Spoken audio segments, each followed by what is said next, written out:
Amad a vuestros enemigos. Es el tema del día de hoy en la serie del Sermón del Monte.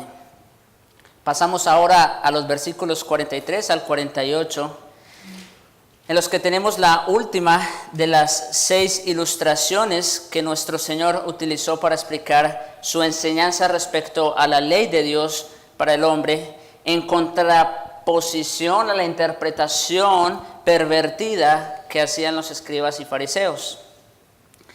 También en este caso, como siempre, la mejor manera de examinar el pasaje es comenzar con la enseñanza de los escribas y fariseos. Decían: amarás a tu prójimo y aborrecerás a tu enemigo. Esto enseñaban ellos.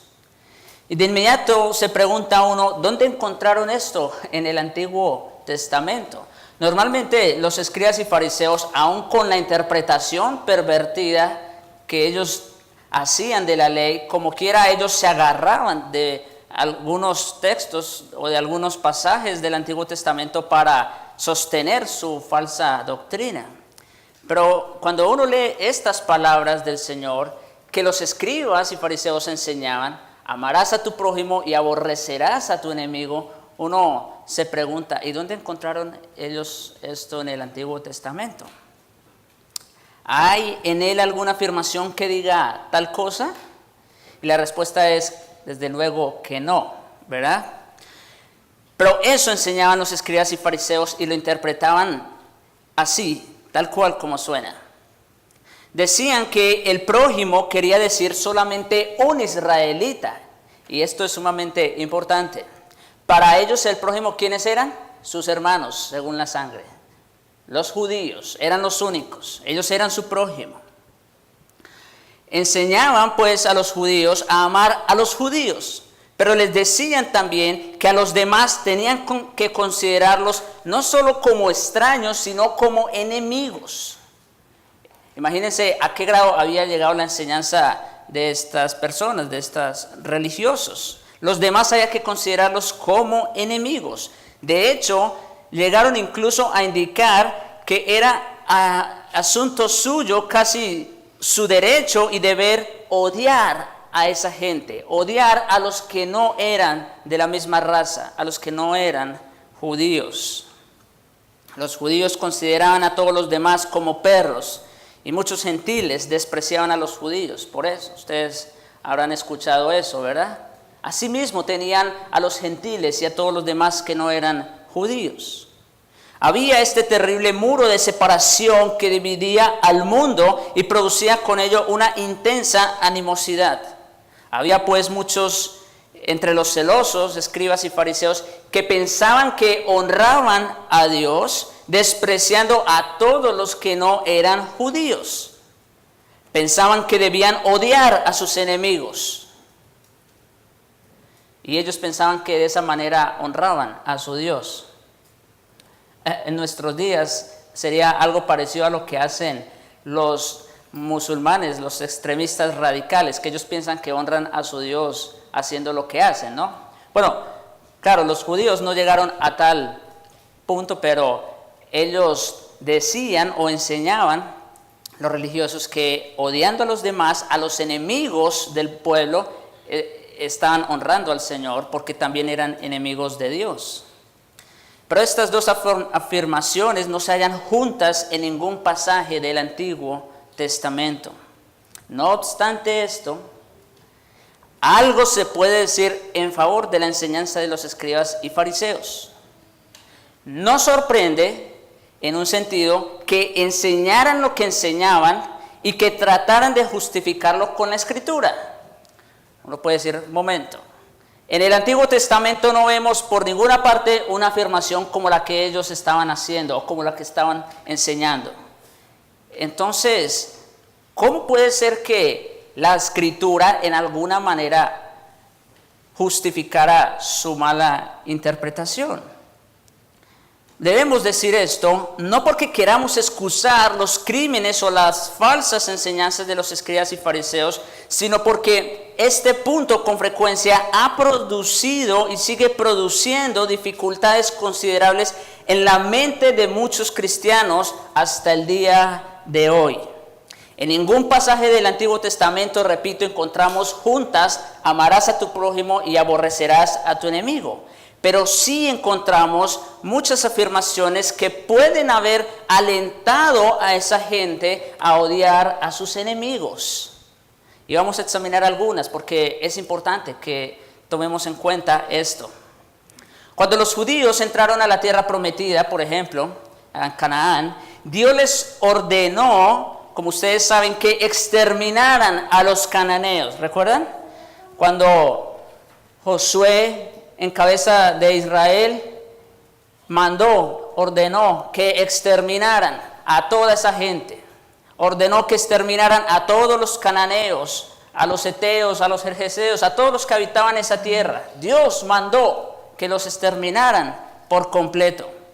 Se les dijo literalmente que lo hicieran. Y aunque no llegaron a hacerlo, lo hubieran debido hacer. Luego se le dice, por ejemplo, que los amonitas, los moabitas y los madianitas no habían de ser tratados con amabilidad. Es interesante que el Señor a Israel mandara esas cosas, ¿no les parece?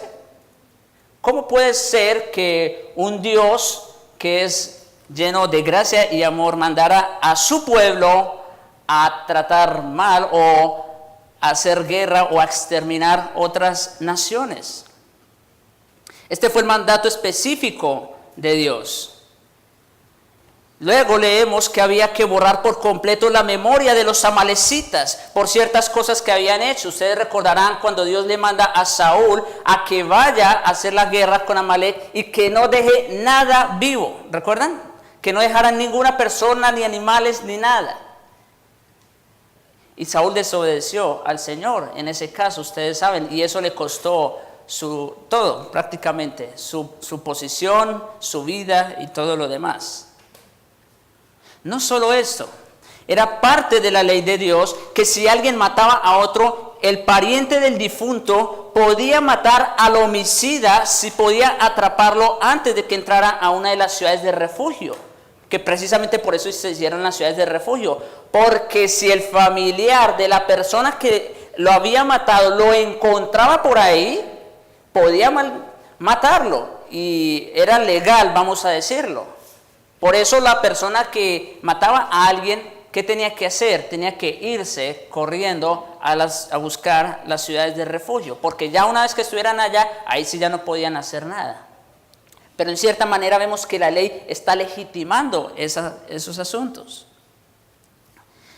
Pero quizá la dificultad principal que encuentra la gente frente a este problema es la de los salmos llamados imprecatorios. ¿Qué es un salmo imprecatorio?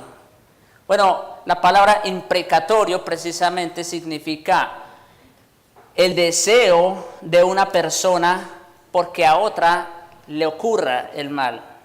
Eso significa la palabra imprecatorio. Son maldiciones que se pronuncian hacia otra persona. Y encontramos en la Biblia algunos salmos imprecatorios, los cuales contienen maldiciones contra ciertas personas. Y quizá uno de los ejemplos más famosos es el del Salmo 69. Escuchen cómo dice el salmista allá.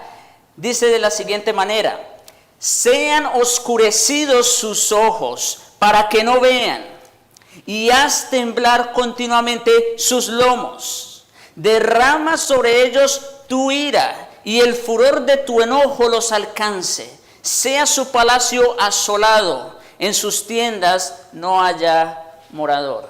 Y así uno pudiera seguir leyendo más salmos como estos. Y entonces vuelve uno otra vez al punto, ¿no? ¿De dónde salen estas palabras, estas imprecaciones o estas maldiciones? De la boca de un salmista para escribirlo y para ser tenido como palabra de Dios. No se puede discutir que fueron enseñanzas de este tipo en el Antiguo Testamento las que parecieron justificar a los escribas y fariseos, que mandaran a la gente que si bien debían amar a su prójimo, odiaran a sus enemigos. Seguramente enseñanzas o pasajes más bien como los que acabamos de ver en los Salmos o en el Antiguo Testamento y en la ley, seguramente los escribas y fariseos se basaban en ellos para odiar a sus enemigos. Pero todavía tenemos el problema ahí, ¿no? ¿Cómo puede ser que Cristo nos diga que amemos a nuestros enemigos si vemos a lo largo del Antiguo Testamento que Dios mandaba a exterminarlos? ¿Cómo se resuelve esta dificultad? Bueno, solo hay una manera de hacerlo, y es considerar todas estas órdenes, incluyendo los salmos imprecatorios, como judiciales y nunca como personales. Ustedes recordarán el sermón anterior, cuando el Señor también trae otra de las afirmaciones: oísteis que fue dicho ojo por ojo y diente por diente. ¿Cuál era la dificultad o cuál era el problema de los escribas y fariseos con respecto a esa ley? Que ellos lo tomaban como algo personal, que si una persona te hacía daño, tú podías en persona responder a esa ofensa o responder a ese daño. Pero nosotros, como vimos, y ahí vimos los pasajes, esa ley no era para los individuos, no era para las personas. Esa ley era para ¿quiénes? Para los jueces, para los encargados de hacer justicia. Para ellos fue dado esa ley. Y de la misma manera debemos entender estas afirmaciones o estos textos del Antiguo Testamento o estos salmos imprecatorios. Debemos siempre entenderlos con un carácter judicial y nunca como algo personal. Al escribir los salmos, el salmista no escribe tanto acerca de sí mismo. Cuando el salmista ora de esa manera, rogando juicio, maldición sobre unas personas o sobre una nación, no lo está haciendo con un deseo de venganza hacia su persona, no, sino que lo hace por razón del pueblo, de la iglesia. En estos salmos, si se fijan bien, tienen como preocupación exclusiva, en todos los casos, la gloria de Dios. Al hablar de cosas que le han hecho, hablan de cosas que se hacen al pueblo de Dios y a la iglesia de Dios. Quiero que examinemos por lo menos ese texto que yo cité en el Salmo 69. Vamos a ir rápidamente al Salmo 69, un salmo imprecatorio. Pero vamos a mirar los versículos 32 al 35. Miren, ¿por qué razón el salmista se podía expresar con semejantes palabras? Podía hacer semejantes afirmaciones.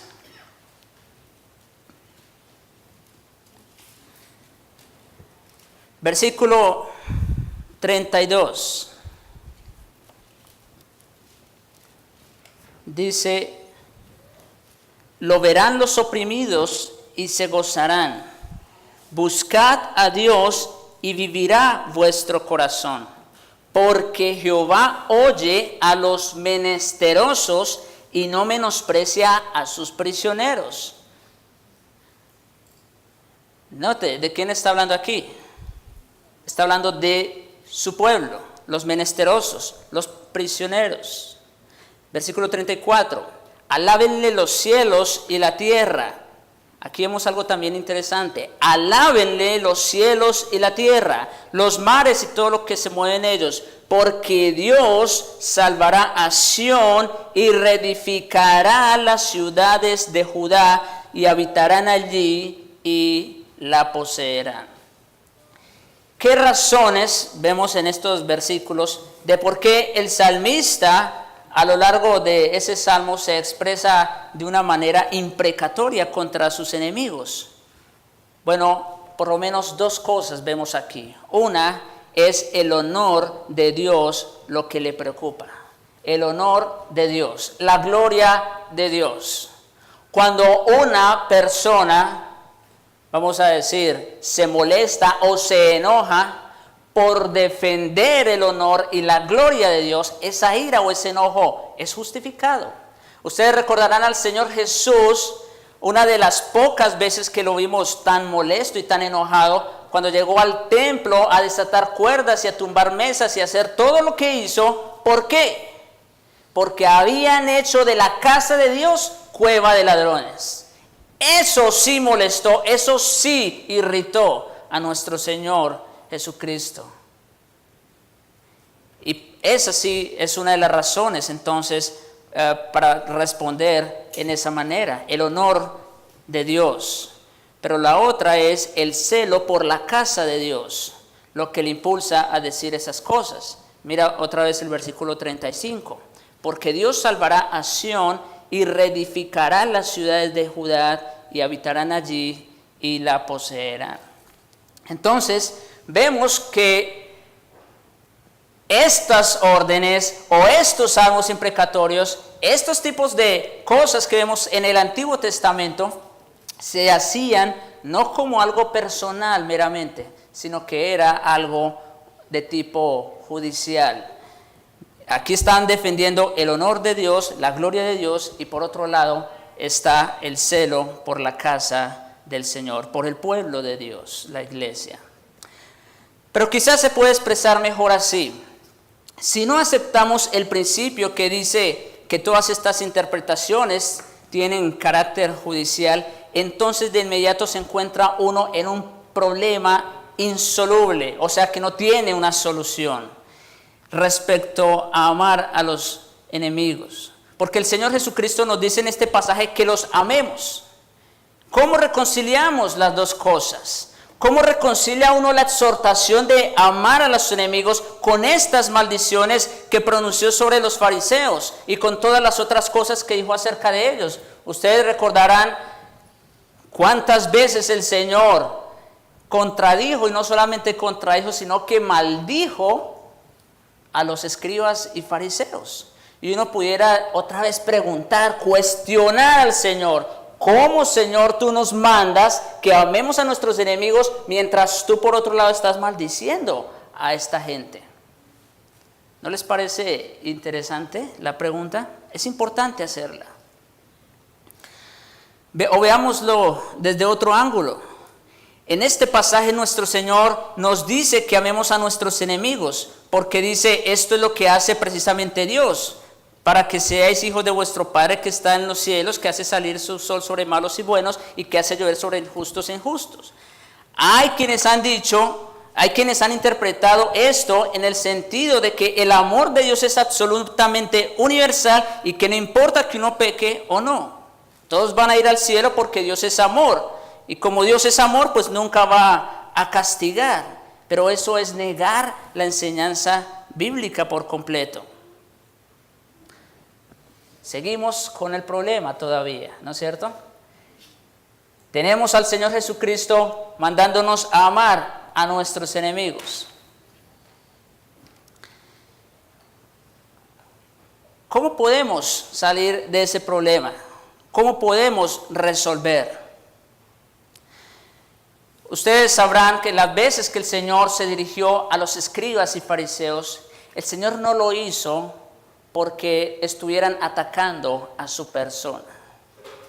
De hecho, los escribas y fariseos sí lo estaban haciendo, sí lo estaban atacando a él. Querían hacerlo ver a él como un usurpador, como alguien que solamente quería llamar la atención. Pero el Señor, cuando respondió a ellos, Él nunca lo hizo como persona o lo hizo con carácter personal, mas lo hizo con carácter judicial. El Señor Jesucristo, las veces que se dirigió a ellos de esa manera, lo hizo porque el Señor estaba hablando como juez, como el que todo lo sabe y que algún día va a haber un juicio. Toda la enseñanza del Nuevo Testamento, salida de los labios de Cristo mismo, es que va a haber un juicio final, que finalmente todos los impenitentes van a ir al fuego eterno, al lugar donde el gusano no muere y el fuego nunca se apaga. Y si no aceptamos este principio, este que estamos viendo aquí como judicial, se debe decir entonces que la enseñanza bíblica del Señor Jesucristo se contradice. Incluso el Señor Jesucristo se estaría contradiciendo a sí mismo. La forma de resolver el problema, por tanto, es esta. Debemos reconocer que en última instancia existe este elemento judicial. Mientras estamos en el mundo, Dios sí hace salir su sol para todos, para buenos y malos. Bendice a los que lo odian y hace llover sobre todos los que lo desafían. Sí, Dios está actuando así, pero al mismo tiempo les anuncia que a no ser que se arrepientan, van a ser destruidos. Vemos cómo Dios mismo lo hace. Dios por un lado muestra amor, misericordia para con todos los hombres, con todos sus enemigos. Pero por otro lado también les está advirtiendo que si no se arrepienten, que si no se vuelven a Jesucristo, va a haber juicio contra ellos. Por tanto, las palabras del Señor Jesucristo, nuevamente insisto, debemos tomarlas más con un carácter judicial que como algo personal. Por lo tanto, no hay contradicción. La gente como los moabitas, los amonitas y los madianitas habían repudiado voluntariamente las cosas de Dios. Y Dios y como juez eterno, los juzga. Es prerrogativa de Dios hacerlo. Cuando Dios mandaba a exterminar todas esas naciones, cuando Dios mandaba a exterminar todas estas personas, no lo hacía porque en él hubiera un deseo malicioso de venganza, sino que lo hacía como carácter de juez. Y Dios usó muchas veces su pueblo para juzgar otras naciones, así como también Dios usó otras naciones para muchas veces tratar con su pueblo. Dios no lo hacía con un carácter personal, tanto como judicial. Pero la dificultad en el caso de los escribas y fariseos fue que no distinguieron esa realidad. Tomaron este principio judicial y lo aplicaron a los asuntos ordinarios y a la vida cotidiana. Cuando ellos leían en el Antiguo Testamento todo lo que Dios mandaba acerca de destruir pueblos y naciones, cuando ellos leían estos salmos imprecatorios, ellos decían, eso debemos tomarlo como personas. Y por lo tanto, a todo el que no sea judío debemos odiarlo, porque Dios así lo mandó en el Antiguo Testamento. Pero ellos estaban haciendo una pervertida interpretación, una perversa interpretación de estas leyes y de estos salmos. Lo consideraron como justificación para odiar a sus enemigos, para odiar a todos los que les desagradaban, a todos los que les resultaban molestos. De este modo destruyeron a sabiendas el principio de la ley de Dios, que es el amor. Examinemos ahora esto en una forma positiva, que quizá arroje más luz. Nuestro Señor contraponiendo de nuevo su enseñanza a la de los escribas y fariseos. Otra vez dice el texto allí, pero, ya hemos visto 5, este es el sexto pero, la sexta ilustración, pero yo os digo, amad a vuestros enemigos. Luego como ilustración dice, bendecid a los que os maldicen, haced bien a los que os aborrecen, orad por los que os ultrajan y persiguen. Una vez más nos hallamos exactamente frente al mismo principio que vimos en los versículos atrás. Ustedes recordarán el sermón anterior cuando hablamos de que nosotros no debiéramos responder a las ofensas que otros nos hacen. Ellos decían ojo por ojo y diente por diente, pero el Señor Jesucristo decía no resistáis al que es malo. Antes bien, y ahí vimos varios ejemplos, ¿no? Al que te pida la capa, dale la túnica, al que te pide que vaya con él 1 milla, ve con él 2, al que te pegue en una mejilla, ponle la otra, en fin. ¿Cuál era el principio que veíamos allí? Es la actitud que el cristiano tiene frente a los demás, ¿no es cierto? ¿Cómo respondemos a esas ofensas? ¿Cómo responde el cristiano ante los ataques? En el pasaje anterior lo encontramos en forma negativa, en este lo hallamos de forma positiva. En aquella situación era que el cristiano podía haberse sometido a ofensas, venían a él y lo golpeaban, lo injuriaban. Y todo lo que nuestro Señor dice en el pasaje anterior es que no debemos devolver a esas ofensas. Oísteis que fue dicho ojo por ojo y diente por diente, pero yo os digo, no resistáis al que es malo. Pero aquí, sin embargo, nuestro Señor pasa al aspecto positivo. No solamente es no respondan la ofensa, no solamente es pasen por alto el agravio. El Señor Jesucristo ahora va mucho más allá que eso. Ahora el Señor pasa a decirnos, tienen que amar a sus enemigos. Y otra vez, esto se trata de nuestra actitud finalmente respecto a nosotros mismos. Es el principio con el que explicamos el pasaje anterior.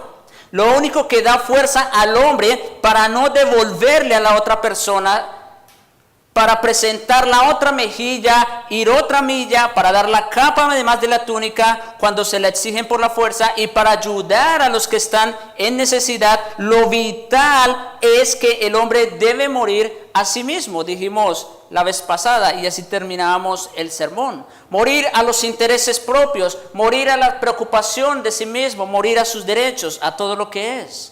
Pero nuestro Señor va más lejos en este pasaje. Se nos dice en forma positiva que debemos amar a esas personas. Tenemos que amar incluso a nuestros enemigos.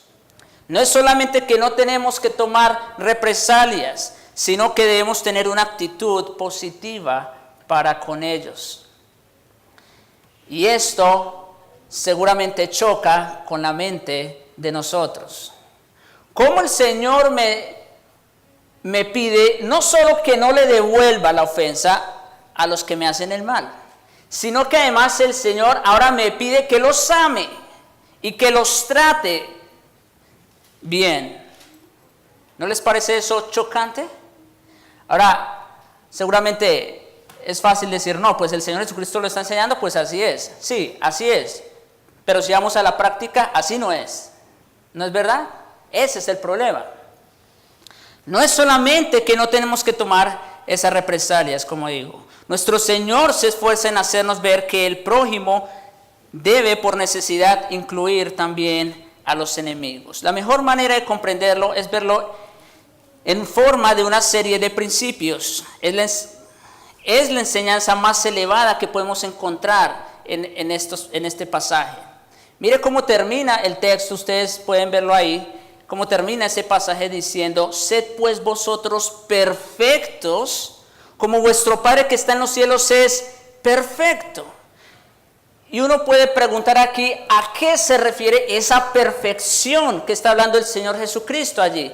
¿Por qué si el Señor Jesucristo está hablando del amor a los enemigos, por qué termina diciendo, sed pues vosotros perfectos, como vuestro Padre que está en los cielos es perfecto? ¿A qué se refiere? Muchos malinterpretan ese pasaje también para hablar de la piedad, pero en realidad esa perfección se refiere al asunto del amor. Si ustedes ven, ese es el contexto inmediatamente anterior. El Señor Jesucristo está hablando del amor. Lo que nos dice, por tanto, es que si ustedes y yo en este mundo, frente a tantos problemas y dificultades y personas y muchas cosas que nos agobian y queremos conducirnos como Dios se comporta, tenemos que ser como Él en ese sentido. Tenemos que tratar a los demás como Él nos trata. Haced esto, dice Cristo, para que seáis hijos de vuestro Padre que está en los cielos, que hace salir su sol sobre malos y buenos. Él no hace distinción, que hace llover sobre justos e injustos. Esta es la perfección a la que el Señor se refiere en este pasaje. No sé si lo habían visto antes de esa manera. La perfección de la que el Señor Jesucristo está hablando en este pasaje se refiere específicamente al amor a los enemigos. Amar al hermano resulta fácil, pero amar al enemigo, eso es la perfección. ¿Qué quiere decir esto? Bueno, el principio es que la forma de tratar a los demás nunca debe depender de lo que son o de lo que nos han hecho. Repito esto porque este es el principio general de todo el sermón.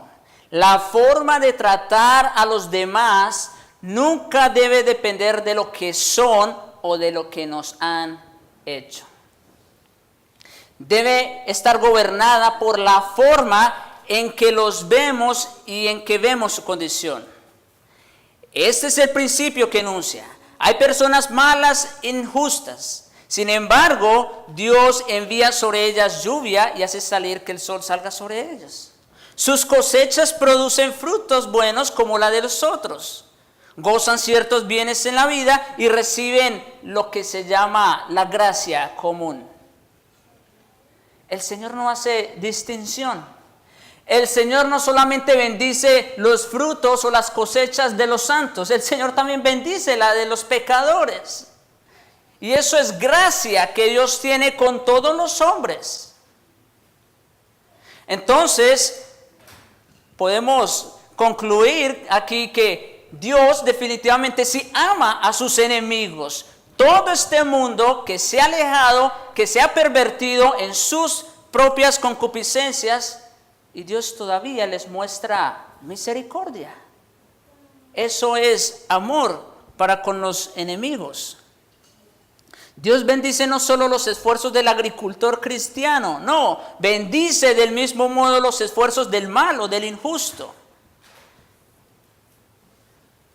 La respuesta debe ser que Dios no solo los trata según lo que son y lo que hacen respecto a Él. El Señor no trata al hombre en base a lo que el hombre piensa acerca de Dios. Si eso fuera así, muchos hoy día estarían en su peor situación. Muchos, de hecho, ni siquiera estarían, porque Dios los está tratando conforme merecen. Es más, si Dios nos tratara como merecemos, ninguno estaríamos aquí. Pero Dios no hace eso. Uno pudiera preguntar con suma reverencia al santo Dios, ¿qué gobierna su actitud? ¿Qué gobierna la actitud de Dios para con sus enemigos? Y la respuesta es que lo gobierna el amor suyo, que es completamente desinteresado. Eso es lo que gobierna al Señor. Y ahí sí, en otras palabras, no depende de nada que haya en nosotros, sino que nos ama a pesar de nosotros. Quiero que se entienda bien esto. El Señor no nos ama dependiendo de lo que somos, sino que el Señor nos ama a pesar de nosotros. Y digo esto porque nosotros no merecemos el amor de Dios. Si Dios nos ama, lo hace a pesar de lo que somos y de lo que hacemos. El versículo conocido, de tal manera amó Dios al mundo, que ha dado a su Hijo unigénito. O sea, yo quiero que entiendan esto. Muchas personas se saben este versículo de memoria y ni siquiera saben lo que significa. El amor de Dios, no con sus amigos, sino con sus enemigos. El amor de Dios para con sus enemigos llegó a tal grado, a tal magnitud, que fue capaz de enviar lo que más amaba. Es como que lleguen a tu casa, violen a tus hijos, maten a tu esposa, y a pesar de eso, el único hijo que te queda, tú lo pongas para dejar libre al que te hizo todo el daño. Más o menos es la idea, aunque todavía se queda corta. El Señor Jesucristo amó tanto a sus enemigos que mandó lo que más amaba, a su Hijo unigénito. ¿Podemos seguir cuestionando si Dios ama a sus enemigos, a pesar de lo que dijimos en el Antiguo Testamento? Yo creo que no nos debe quedar la menor duda de que no. Cuando Dios hace algo que nos parece terrible a nosotros, no lo hace porque Él odie. Lo hace simplemente con carácter de juez, como el juez que todo lo juzga y que un día va a hacer juicio. Eso sí, un día ante el cual todos los hombres han de rendir cuentas. Y como juez, Él sí tiene esa autoridad y esa prerrogativa. Pero Dios ama a sus enemigos mientras están aquí, mientras están acá. Lo que impulsó a Dios a hacer todo esto fue su amor eterno, que nada puede mover sino Él mismo. Un amor completamente desinteresado. El Señor no entregó a su Hijo esperando recibir algo a cambio. El Señor entregó a su Hijo y punto. Ahí resolvió todo. Este principio es sumamente importante, porque según nuestro Señor, esa es la clase de amor que debemos tener y que debemos manifestar respecto a otros. Cuando el Señor Jesucristo nos manda a amar a nuestros enemigos, a los que nos hacen el mal, el Señor Jesucristo, sin lugar a dudas, está teniendo en mente lo que Él iba a hacer después por sus enemigos. El secreto de vivir esta clase de vida es que el hombre debe ser completamente desprendido. Debe estar desprendido de los demás, en el sentido que su conducta no depende de lo que ellos le hagan a sí mismo, pero todavía más importante, está desprendido de sí mismo, porque hasta que el hombre no lo esté, nunca podrá estar desprendido de lo que los demás le hagan. Yo quiero que se entienda bien esto. Hasta que una persona no se desprenda de sí mismo, de sus intereses, de sus derechos, de todo lo que es como persona, no podrá desprenderse de lo que los demás le hagan. ¿Por qué? Porque si esa persona ama tanto sus intereses, sus derechos, lo que ella es como persona, entonces cualquier cosa que otras personas le hagan, inmediatamente va a salir a la defensiva. ¿Se entiende lo que voy diciendo, verdad? A eso me refiero, desprendimiento de sí mismo. Está en íntimo contacto con ellos. La única forma de estar desprendido de los demás, de lo que los demás le hagan, es que ante todo esté desprendido de sí mismo. Así terminamos el sermón la vez pasada, de hecho, ustedes recordarán. Gálatas, capítulo 2, versículo 20. Con Cristo estoy juntamente crucificado y ya no vivo yo. Me desprendo de mí, de tal manera que ya no me afecta lo que otros me hagan, ya no vivo yo, Cristo vive en mí. Y si Cristo vive en mí, entonces los pensamientos de Cristo son los que ahora me gobiernan. ¿Y cuáles fueron los pensamientos que gobernaron a Cristo cuando estuvo en la tierra y cuando vino a dar su vida? Fue un desprendimiento absoluto de todo lo que Él era y poseía. En otras palabras, el Señor Jesucristo nos está enseñando aquí que debemos desprendernos de nosotros mismos para que el Señor Jesucristo sea el que gobierne nuestras mentes y nuestros pensamientos. Ese es el principio del amor. No podemos amar a nuestros enemigos hasta que Cristo no more abundantemente en nosotros. En cuanto poseemos esto, podemos ver a los demás de un modo diferente. Dios mira el mundo y ve en él tanto pecado y miseria, pero lo ve como algo que proviene de la actividad de Satanás. Hay un sentido en que ve al hombre injusto de un modo diferente. Se preocupa por él, por su bienestar, y por esto hace que el sol salga para él y que la lluvia descienda sobre él. Nosotros debemos aprender del Señor Jesucristo esto también. En alguna manera, lo que el mundo es gracias a quien está detrás del mundo, a quien controla la actividad de este mundo. Y quien controla y gobierna la actividad de este mundo es Satanás mismo. Y por eso, mientras están en este mundo, aún los más perversos hombres reciben del favor y la gracia del Señor. Debemos aprender a mirar a los demás y decir, si hacen esto y lo otro contra mí, ¿por qué? Porque son víctimas de Satanás, porque los gobierna el Dios de este mundo, son sus víctimas. No debiera enojarme contra ellos. Los veo como pecadores abocados al infierno. Más bien debo mirarlos a ellos con compasión, mostrarles misericordia, hacer lo posible por salvarlos. Así actúa nuestro Dios. Dios contempló este mundo arrogante y pecador y envió a su Hijo unigénito para que lo salvara. ¿Y cuál es la explicación de esto? Lo hizo por nuestro bien, por nuestro bienestar. Aprendamos del Señor Jesucristo esto. Debemos tener una preocupación positiva por su bien.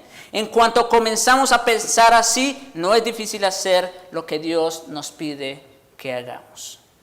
Pero todavía podemos hacer otra pregunta más. ¿Por qué tenemos que hacer esto? ¿Por qué tenemos que amar a nuestros enemigos? Bueno, a menudo se encuentra una gran dosis de sentimentalismo en cuanto a esto. Hay quienes dicen que hay que hacerlo para que se vuelvan amigos nuestros. Esta es a veces la base del pacifismo y dice, si eres amable con la gente, pues ellos se vuelven amables contigo. Entonces, por eso, amémoslos. Algunos pensaron que eso se podía aplicar incluso al caso de Hitler. Pensaron que lo único que había que hacer era hablarle a través de una mesa y que sin tardar iba a cambiar los sentimientos si lo trataban con amabilidad. Pero eso nunca resultó y nunca va a resultar, hermanos, si somos realistas. Porque sabemos que esto no es cierto y que no resulta.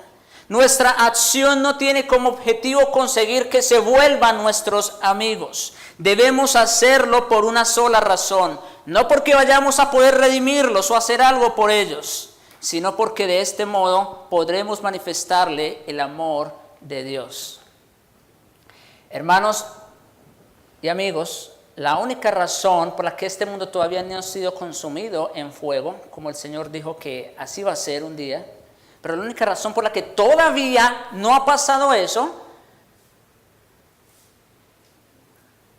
bueno, son dos, vamos a decir. Uno, porque hay muchos santos todavía en este mundo que oran al Señor. Porque el Señor está esperando que se complete el número de los escogidos. Pero en segundo lugar, como dice en 2 de Pedro, el Señor es paciente con todos los hombres, esperando que procedan al arrepentimiento. Nosotros como cristianos, lo hemos dicho otras veces y vuelvo y lo repito, nosotros estamos llamados a ser la sal y la luz de esta tierra. ¿Y cómo nosotros podemos ser esa sal y esa luz en este mundo de tinieblas? Aquí está, amando a los que nos odian, amando a nuestros enemigos. Porque de esa manera les manifestamos el amor y la bondad de Dios. Y quiere el Señor utilizar esas formas para atraer muchos a la fe y al arrepentimiento. Eso lo hace el Señor. El Señor se manifiesta no de manera extraordinaria, ustedes saben que no es así, sino que el Señor lo hace como a través de sus santos, a través de sus hijos. Cuando un hijo de Dios expresa o manifiesta amor a un perdido, a un enemigo, entonces está mostrando el favor y la misericordia de Dios. Y ese es el método evangelístico, por cierto, que muchas personas a veces preguntan, bueno, ¿cuál es el método que ustedes usan para evangelizar? Este es el método más excelente para evangelizar. Mostrar amor con los enemigos. Porque entonces a ellos les surge la pregunta, ¿por qué esa persona es diferente? ¿Por qué actúa como actúa? ¿Por qué no responde a las ofensas? Y la persona simplemente dice, soy lo que soy por la gracia de Dios. no es porque haya nacido diferente a usted. Es porque Dios me ha hecho algo. Y lo que el amor de Dios ha hecho por mí, lo puede hacer por ti también. Eso cambia todo en absoluto. Ese es el método de evangelismo que el Señor ha escogido por excelencia para proclamar el evangelio.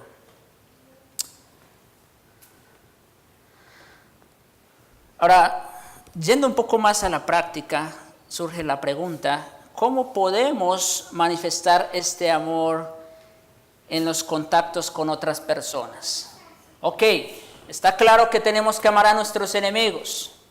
¿Cómo podemos hacerlo? Bueno, el Señor nos va a dar 3 ejemplos al menos de cómo podemos amar a nuestros enemigos. Primero dice, bendecid a los que os maldicen. ¿Lo ven? Bendecid a los que os maldicen y no maldigáis. Lo cual dicho de forma más ordinaria puede expresarse así. Responded con palabras amables a los que os dirigen palabras ofensivas. El libro de Proverbios nos deja saber que la blanda respuesta quita la ira, mas la palabra áspera hace subir el furor. Si alguien te dice algo y tú le respondes a esa persona conforme a lo que te dijo o el doble de lo que te dijo, entonces eso no va a terminar bien, ¿no es cierto? El Señor es sabio y como sus hijos quiere que nosotros lo hagamos de esta manera. Bendecid a los que os maldicen. Cuando oímos palabras duras, todos tenemos la tendencia a contestar del mismo modo. Se dicen a sí mismos, se lo dije, le contesté, se lo hice ver. Muchas veces personas tienden por honestidad o por transparencia decir cosas duras a su hermano. Y se defienden bajo el pretexto de decir, es que yo no soy hipócrita. Yo soy honesto, yo soy sincero. No, hermanos, una cosa es la sinceridad y la honestidad y otra cosa es el maltrato y la ofensa. Bendecid a los que os maldicen.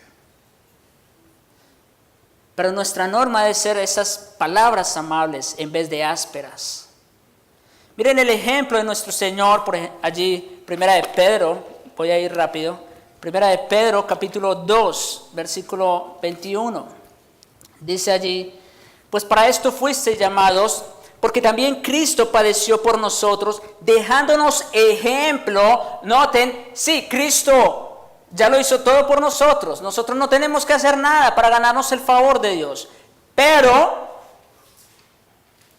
no solo lo hizo por eso, sino que también nos dejó ejemplo con eso. Cristo padeció por nosotros, dejándonos ejemplo para que sigáis sus pisadas. El cual, ¿y en qué sentido lo está diciendo? Ahí aclara, versículo 22, el cual no hizo pecado ni se halló engaño en su boca, quien cuando le maldecían no respondía con maldición. Así que cuando el Señor Jesucristo maldijo a los escribas y fariseos, no lo hizo por ofenderlos. No. El Señor Jesucristo lo hizo en cierta manera más bien con algo de misericordia, si se puede decir, para mostrarles su pecado. Lo hizo con carácter de juez, quien cuando maldecía no respondía con maldición, cuando padecía no amenazaba, sino que encomendaba la causa al que juzga justamente. Miren a Pablo en Romanos capítulo 12, versículo 14, dice allí, bendecid a los que os persiguen, bendecid y no maldigáis. Este es un primer ejemplo de cómo podemos amar a nuestros enemigos, bendiciéndolos, aun cuando ellos nos maldicen.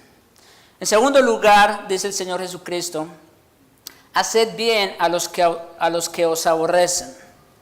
Lo cual quiere decir actos de benevolencia a cambio de actos malévolos. Ellos nos hacen el mal, nosotros debemos responderles ¿cómo?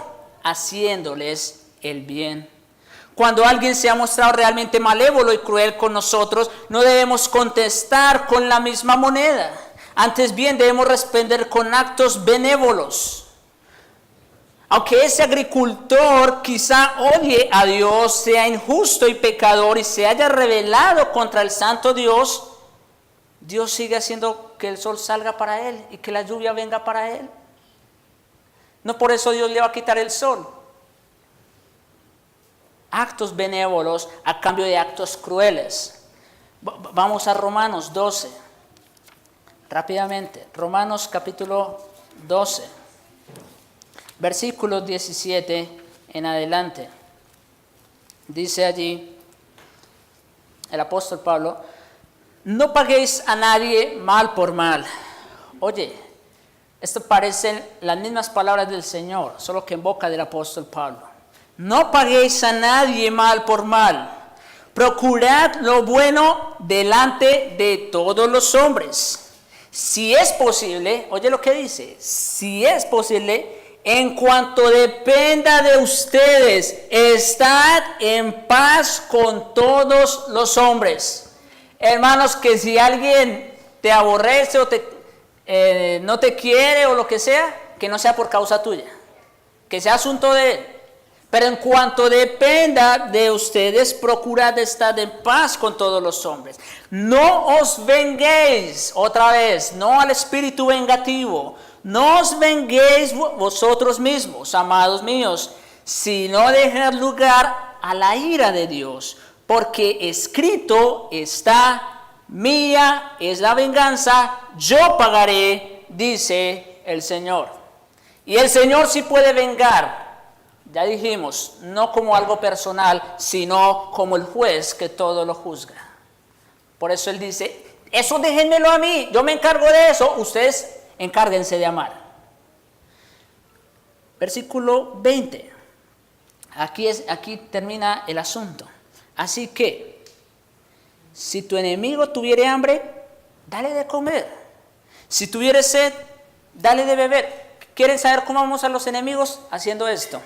Si tiene hambre, dele de comer. Si tiene sed, dele de beber. Pues haciendo esto, wow, increíble. Haciendo estas cosas buenas, amando a sus enemigos, aquí está hablando del enemigo, haciendo estas cosas, ascuas o carbones de fuego amontonarás sobre su cabeza. ¿Sabes que el deseo de venganza no debe estar en nuestros corazones?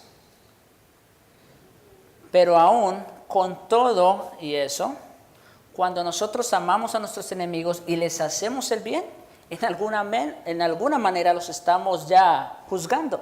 Estamos amontonando sobre ellos carbones encendidos, ascuas de fuego.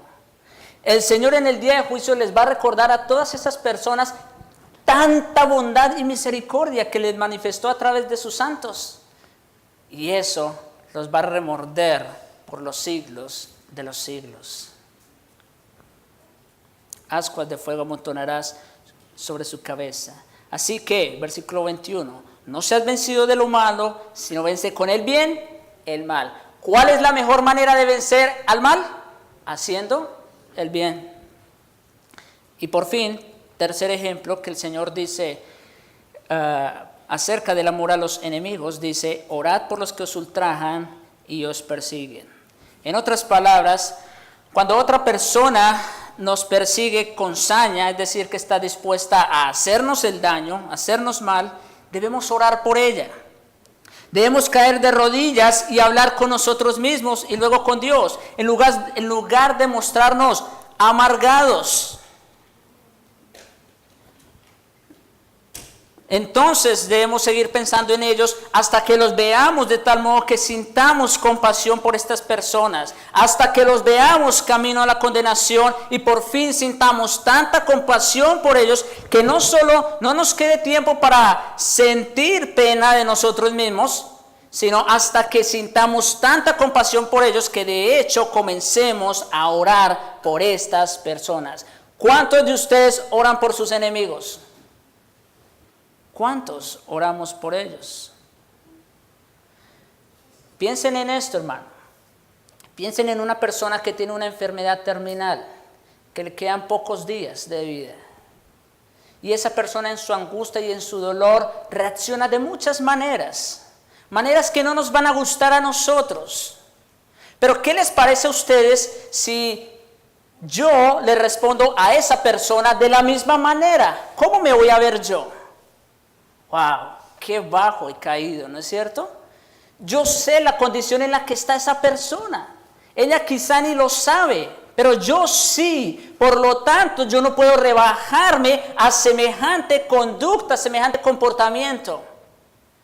Sino que más bien, aun cuando esa persona reaccione así conmigo, ¿cómo debo verla yo? Con ternura, con amor, con compasión. Tanto que me mueva a orar por esa persona. ¿Por qué, hermanos? Pues porque ese es el estado en el que todas las personas están. Es más, no, las personas no están en un estado terminal espiritualmente. Las personas ya están muertas y están podridas, aunque no lo saben. Debiéramos mirar a nuestros enemigos más bien con compasión, ¿no les parece? En lugar de sentir enojo hacia ellos por lo que nos digan.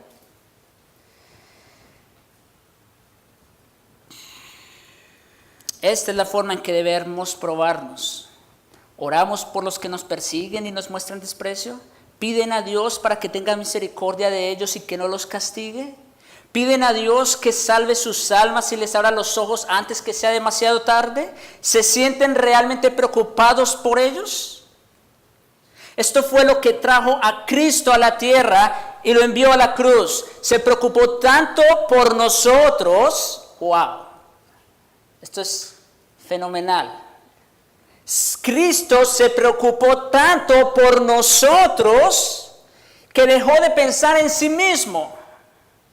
Como dice en Romanos 5:8, mas Dios muestra su amor para con nosotros en que siendo aún pecadores, no éramos sus amigos, sino que más bien éramos sus enemigos, Cristo murió por nosotros. Eso sí es amor, amor del bueno. A fin de que podamos tener una idea bien clara en cuanto a lo que esto significa, implica que debemos entender la diferencia entre amar y agradar. No se trata solamente de que, bueno, pues esa persona no me cae muy bien, no, esa persona no me agrada. Bueno, aun si esa persona no te cae bien o no te agrada, a ella es que estás llamado a amar. Y a mostrarle bien y misericordia. Amad a vuestros enemigos. Lo que importa es que oremos por la persona que no nos agrada, porque esto no se trata de agrado, sino de amor. Lo que Dios manda es que amemos a la persona y la tratemos como si nos agradara. El Nuevo Testamento es muy práctico en esto, pues este es el amor de Dios, que guardemos sus mandamientos. El amor es activo. No debemos preocuparnos tanto de amar a las personas que nos agradan. Eso cualquiera lo hace, y de hecho en eso se va a basar el sermón que sigue. ¿Qué hacéis de más? Porque no se trata de amar a los que nos aman. Eso es facilito. Aquí el Señor nos está diciendo algo mucho más que eso. Nos está diciendo que amemos a aquellos que no nos agradan. Aquellos que por naturaleza no nos gustaría.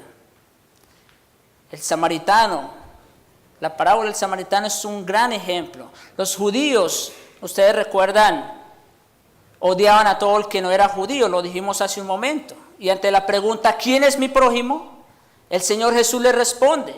El Señor les habla acerca de un hombre que cayó en manos de ladrones, que lo atacaron.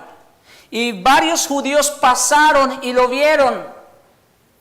Siguieron de largo su camino, no hicieron nada por ayudar a este pobre hombre. ¿Por qué? Simplemente porque no era de la misma raza, porque no era de la misma élite de ellos. Pero el samaritano, el enemigo tradicional de los judíos, cruzó el camino y se preocupó por él. Eso es amar al prójimo. Es hacer el bien al enemigo, aquel que no nos cae tan bien.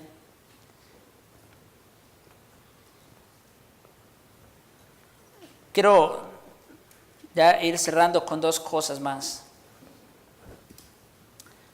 Miremos el ejemplo más excelente, nuestro Señor. Desde luego, nuestro Señor no solo enseñó que amáramos a nuestros enemigos, Él lo hizo. Lo vemos morir en la cruz. ¿Y qué dice de los que lo condenaron a la muerte? ¿De los que lo perforaron con clavos? Yo quiero que usted escuche con atención las siguientes palabras, hermano y amigo que estás aquí o que estás viendo. Escuchen las palabras del Señor Jesús frente a aquellos que lo estaban matando en una cruz. Dice, Padre, perdónalos porque no saben lo que hacen.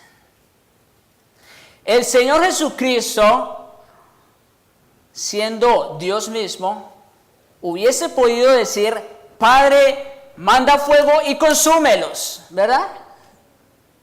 Eso hubiera podido hacer. Hubiera podido mandar una legión de ángeles que lo guardaran de aquel momento. Pero no hizo eso. ¿Y por qué? Por amor a ustedes y a mí. Porque el Señor no pensó tanto en sí mismo. Porque el Señor se despojó de sí mismo. Y en lugar de maldecir a estas personas que lo estaban clavando en la cruz, más bien les dice, Padre, perdónalos. Perdónalos porque no saben lo que hacen. El Señor Jesucristo no murió por sus amigos, por gente que le agradaba. No. Murió por sus enemigos y a pesar de nuestro desagrado. Eso es amor. Esa también fue la enseñanza y la práctica de los apóstoles en todo el Nuevo Testamento. Qué necio es decir que el Sermón del Monte no se aplica para nosotros, sino para un milenio en el futuro. Yo no sé cómo le hacen los dispensacionalistas a esto. Pablo dice, si tu enemigo tuviere hambre, dale de comer, y si tuviere sed, dale de beber. Es exactamente la misma enseñanza en todas partes. Recordemos a este otro hombre maravilloso, diácono de la iglesia primitiva, Esteban, a quien lo lapidaron hasta darle muerte. ¿Y cuáles fueron sus últimas palabras? ¿Cuál fue la última oración de este gran hombre de Dios? A mí especialmente me eriza la piel. Me conmueven mucho las palabras de Esteban. La última oración que Esteban hizo antes de expirar su último aliento, dijo, Señor, no les tomes en cuenta este pecado. Esto realmente es estremecedor.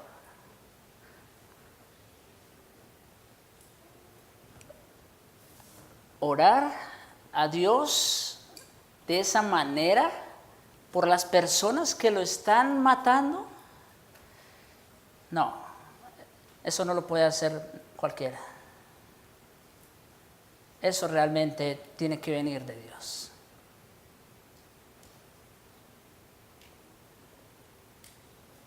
Había alcanzado el nivel de su maestro.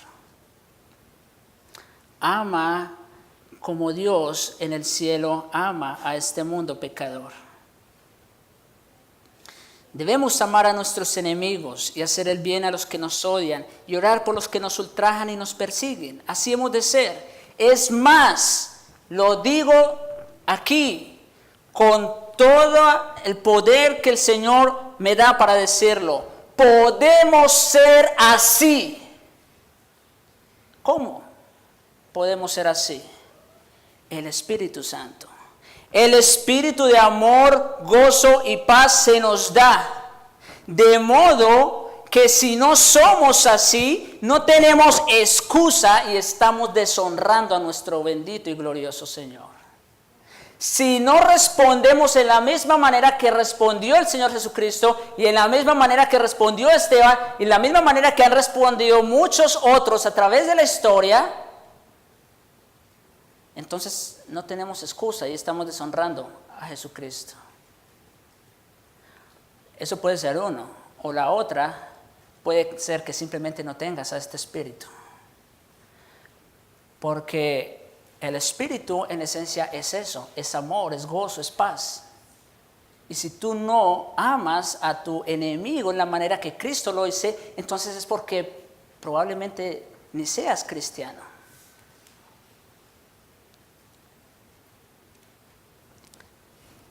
Y voy a terminar con unas palabras de consuelo, porque a no ser que esté equivocado, cualquiera a quien se le presente esta enseñanza se siente inmediatamente condenado, ¿no es verdad?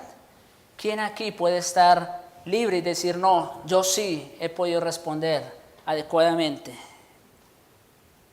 Dios sabe que aún así me siento yo, pero tengo unas palabras de consuelo, y es que creo en un Dios que hace salir su sol sobre malos y buenos, y que hace llover sobre injustos e injustos. Pero el Dios que conozco ha hecho más que esto. No solamente nos hace partícipes de su gracia común, sino que ha enviado a su Hijo a la cruz del Calvario para que yo me pudiera salvar. Y yo fallo, y todos fallamos, pero si confesamos nuestros pecados, Él es fiel y justo para perdonarnos de ellos, limpiarnos de toda maldad. No crea que no son cristianos, sino se vive esta clase de vida a la perfección. Pero también, habiendo recibido este consuelo, no se confíen en Él, sino que sientan antes bien que quiebran todavía más su corazón por no ser como Cristo, por no ser como debiera ser. Como dice Pablo en Filipenses 2, haya pues en vosotros el sentir que hubo también en Cristo Jesús, el cual siendo en forma de Dios, no estimó ser igual a Dios como cosa que aferrarse, sino que se despojó a sí mismo, y estando en la condición de hombre, se hizo siervo y se hizo obediente hasta la muerte, y en la muerte en la cruz. ¿Cuántos pueden sentir de la misma manera que sintió el Señor Jesucristo? Si pudiéramos, aunque fuera comenzar a amar de esa manera, si todo cristiano amara así, que el Señor nos ayude. Amad a vuestros enemigos, bendecid a los que os maldicen, haced bien a los que os aborrecen, orad por los que os ultrajan y persiguen. Y entonces, ahí sí, seremos perfectos como nuestro Padre que está en los cielos es perfecto. Hermano, ¿quieres llegar a ese nivel de perfección? Esto es todo. Amad a vuestros enemigos. Amigo que estás aquí, ¿quieres llegar a la perfección? ¿Quieres poder amar a tus enemigos? Ven a Cristo humildemente y confiesa tu pecado. Ruégale a su Espíritu que venga a morar en ti, que te ayude a vivir la vida que Cristo vivió por ti, y si es el caso, morir como Él murió por ti.